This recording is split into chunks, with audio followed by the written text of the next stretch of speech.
1 अप्रैल 2025 से लागू होगी यूनिफाइड पेंशन स्कीम। जानिए केंद्रीय कर्मचारियों के लिए ये कैसे फायदेमंद। केंद्र सरकार 1 अप्रैल से यूनिफाइड पेंशन स्कीम यानी यूपीएस लागू करने जा रही है।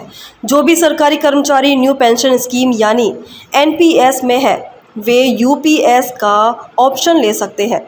यूपीएस के तहत कर्मचारियों को एनपीएस के बदले ज़्यादा फायदा होगा। यूपीएस के तहत कर्मचारियों को रिटायर होने पर निश्चित पेंशन मिलेगी। यूपीएस लेने वाले कर्मचारी के रिटायर होने पर उसकी सेवा के आखिरी 12 महीने की औसत बेसिक सैलरी का 50% पेंशन देने का प्रावधान है। हालांकि यूपीएस के तहत कुछ शर्तें भी तय की गई हैं।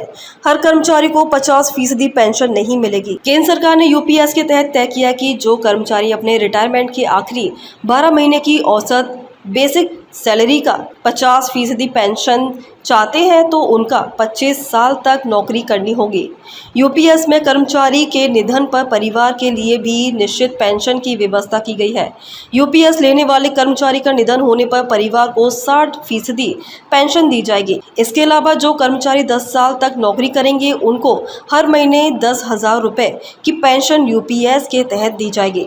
केंद्र सरकार के कर्मचारी 1 अप्रैल से अपने दफ्तर को लिखकर दे सकते हैं कि वे एनपीएस के तहत पेंशन चाहते हैं या यूपीएस में जाना चाहते हैं।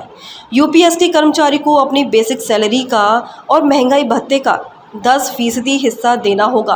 वहीं सरकार का योगदान पहले के 14% से बढ़ाकर 18.5% किया गया है। दरअसल केंद्र और राज्य सरकारों के कर्मचारी यूनियन लंबे समय से ओल्ड पेंशन स्कीम यानी ओपीएस लागू करने की मांग कर रहे थे। उनका कहना था कि एनपीएस से नुकसान हो रहा है। ओल्ड पेंशन स्कीम में पेंशन देने के लिए कर्मचारी की तनख्वाह से कोई कटौती नहीं होती थी, जबकि एनपीएस में कटौती की रकम से पेंशन देने की व्यवस्था की गई थी। एनपीएस को केंद्र और राज्य सरकारों ने 2004 से लागू किया था। कर्मचारियों की नाराजगी को देखते हुए मोदी सरकार ने यूपीएस की व्यवस्था की है। माना जा रहा है कि बाकी राज्यों में भी यूपीएस की व्यवस्था लागू होगी। हालांकि इससे सरकारों पर काफ़ी वित्तीय दबाव पड़ेगा।